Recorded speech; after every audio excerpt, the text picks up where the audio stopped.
Ghana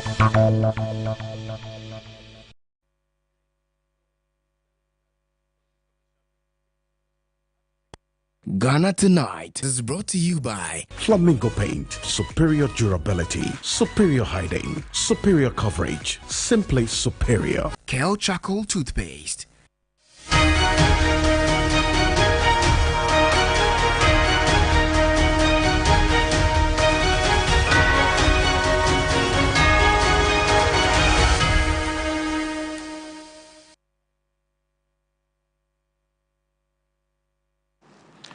Well, hello, it's Budget Night. Good evening. Welcome. This is Ghana Tonight. We're live on Yusuf at Desawe Kanda. Also live on TV3 Ghana on Facebook, DSTV channel 279, all across the world on 3news.com. We're live on 3FM 92.7. My name is Alfred Ocansey. Tonight, President John Dramani Mahama's 2025 budget, as was presented by his Finance Minister, Dr. Cecilia Dapaah, is on the table for scrutiny and analysis and some stakeholder reactions. What is in there for you and what is not in there as well is our conversation tonight.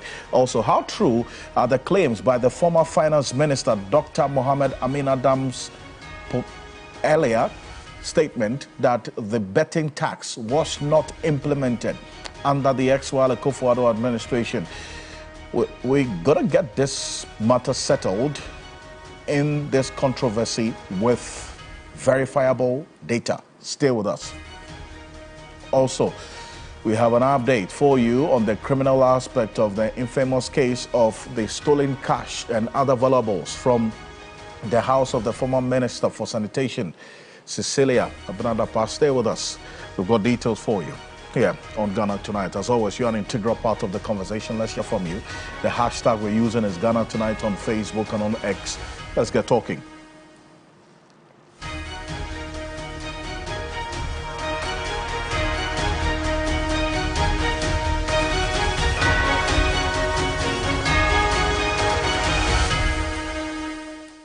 Let's settle for Ghana Briefs.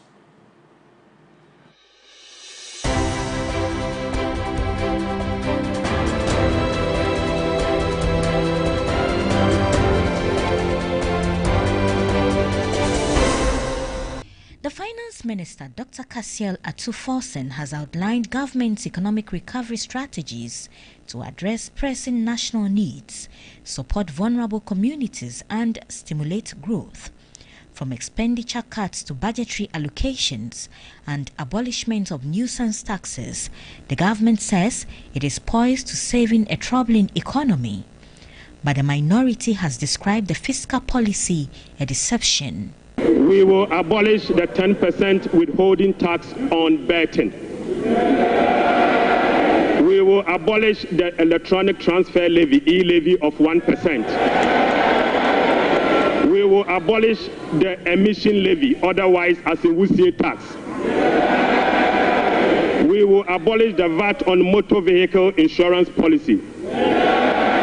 Mr. Speaker, we will abolish the 1.5% withholding tax on unprocessed gold by small-scale miners.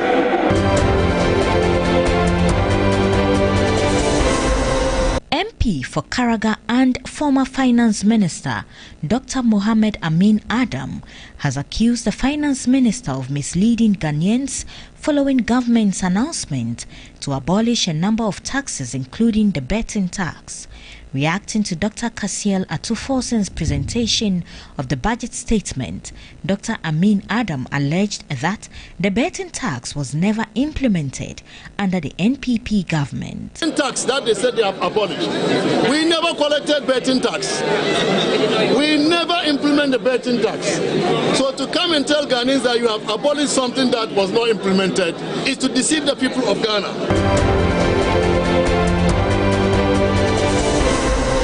The Ghana Union of Traders Associations, GUTA, has welcomed the government's decision to scrap the e-levy, emissions levy and COVID-19 levy as outlined in the 2025 budget.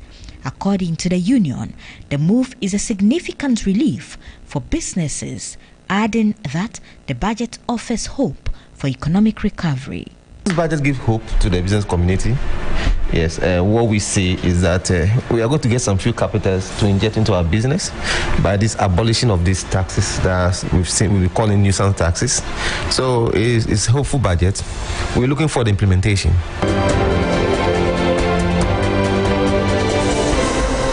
4 out of the 7 individuals accused of stealing from former Sanitation Minister Cecilia Dapaah have submitted a plea bargaining request to the Attorney General.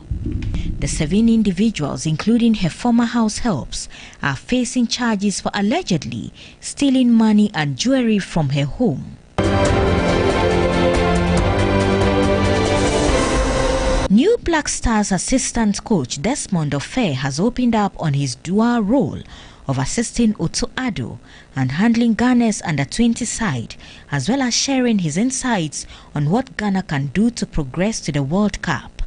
The Black Stars face Chad and Madagascar in the upcoming qualifiers in March. No, I think my role is quite simple. My role is to assist the head coach as as best as I can. So for me, it's about hard work and supporting him any level as possible and any areas that we feel like we need to improve on.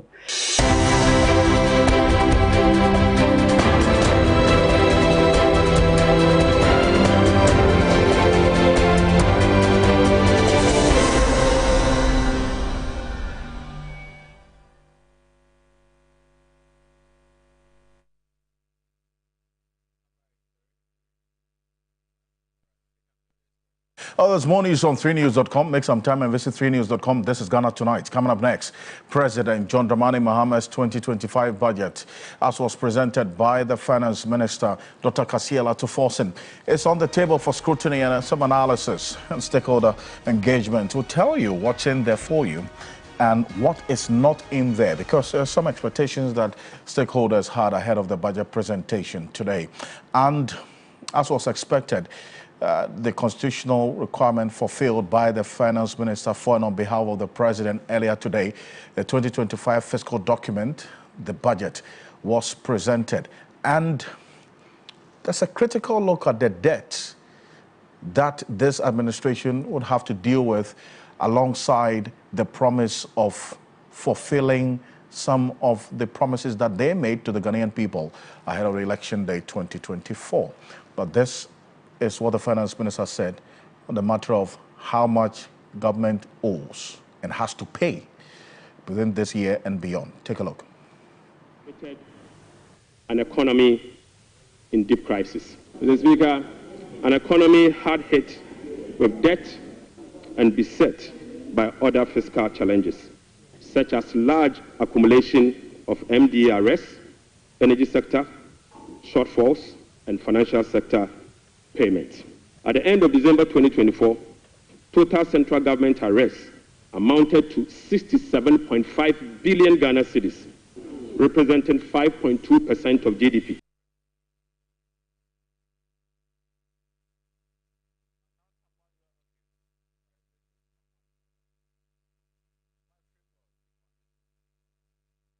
So you hear the Finance Minister talk about how much in terms of debt that this administration, and they will have to make money available to pay for it, because these are debt obligations they have to meet in this fiscal year alongside all the promises that they have made. And he listed this in the budget. We want to run through it, portions of those debts that he talks about.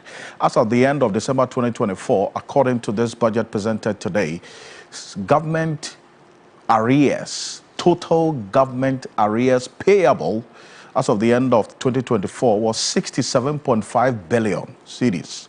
And out of that 67.5 billion, the road sector alone owed some 21 billion. That is what it looks like now, based on what the Finance Minister said today, in terms of arrears that government would have to pay, 67.5 billion.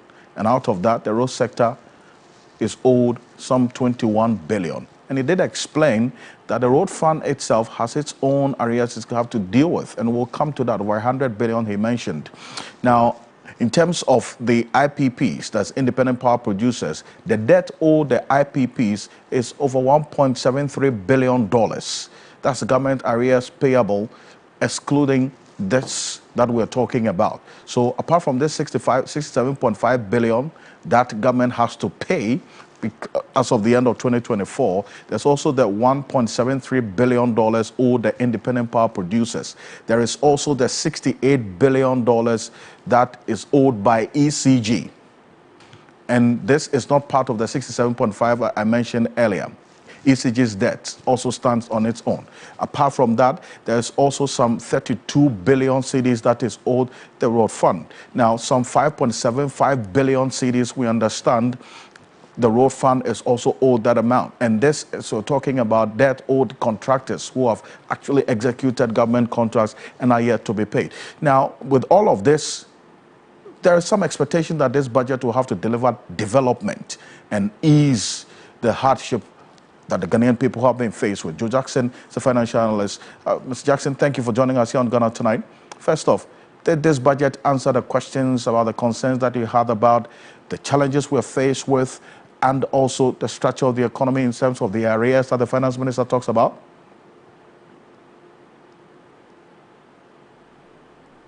Listen, first of all, you have to admit that the Minister of Finance did not shy away from telling us how dire things are and how he hopes to fix it. To that extent, he did address some of our concerns. I mean, some of the more important concerns was a commitment to reduce the budget deficit, which you notice he said went haywire last year. The last year, all the targets that had been set and agreed with the IMF were thrown out of the window.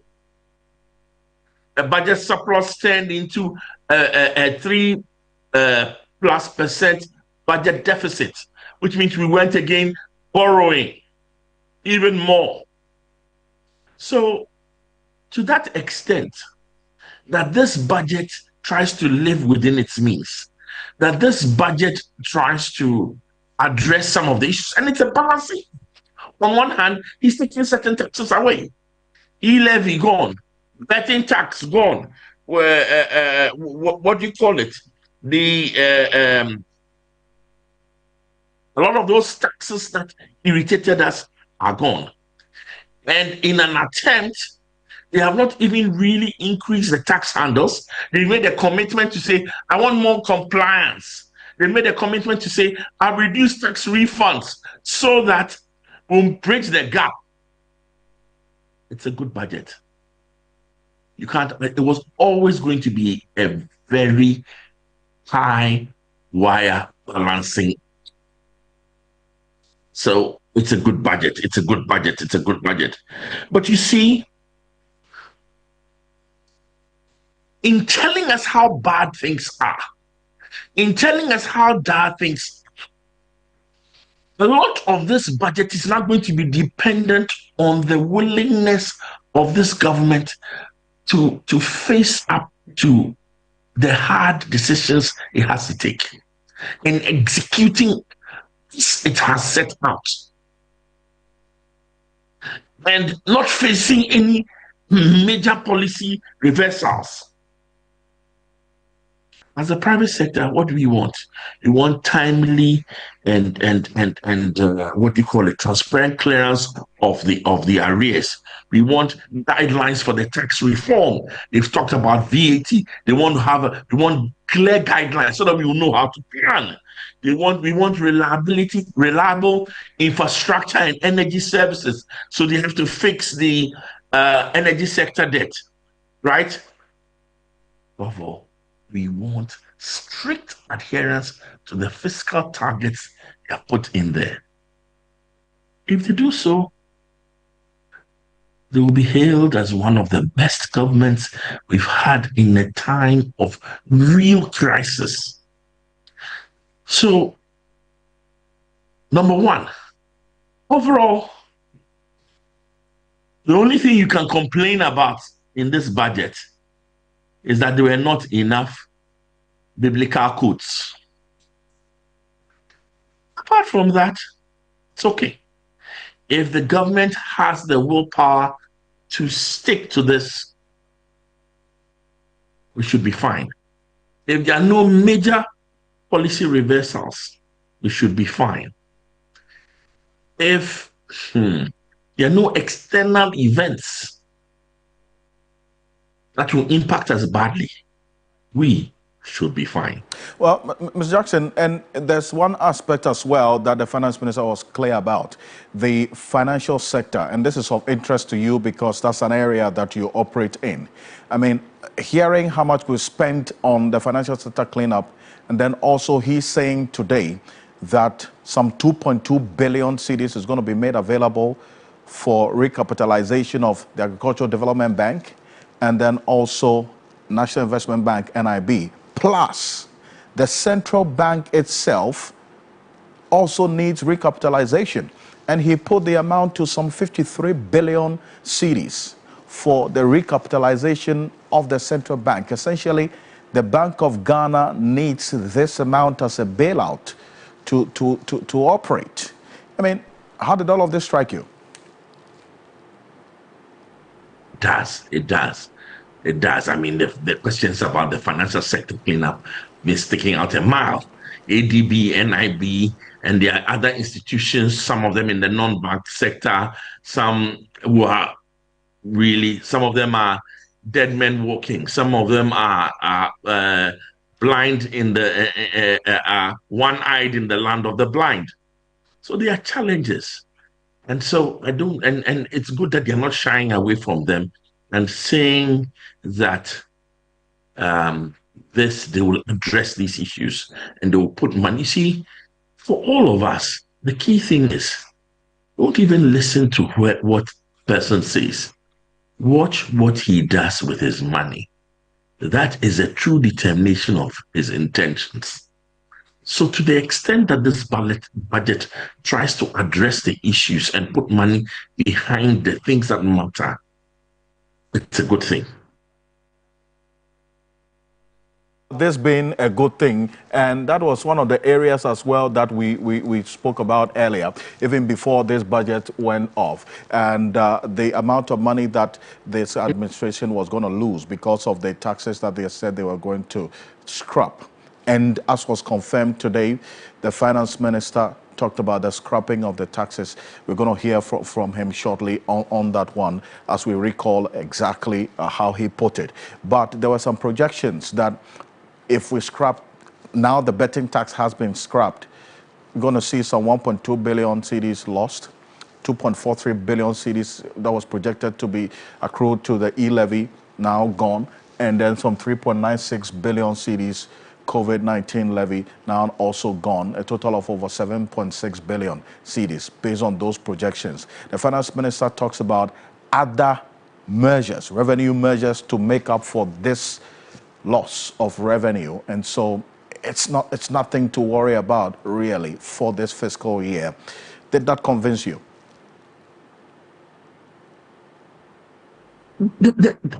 I think there's some confusion in there that will bear some further investigation, because there are some people who claim that the Gaming Commission was collecting it. I can't tell you I know for sure, but I know that somebody immediately called me after to say the Gaming Commission was collecting it and we should ask where the money gone. Because I don't have any facts, I can't confirm this. But definitely there's a need to investigate, because if the tax wasn't collected, why was everybody screaming that the tax should not be applied and should be removed? But the question I have is that, but if you're not collecting it and your opponent says that I'm going to remove this tax, why don't you say it from day one? I don't know. I'll be honest with you, it's something that I hope there'll be some clarity in the days ahead. Actually, one issue that also, Ms. Jackson, if you could reposition yourself for us, because we keep the line connection to you keeps freezing, so we get some clarity on it. But you made it quite clear, and this is about the betting tax, because as you rightfully referenced, when the finance minister announced today that the betting tax has been abolished, the minority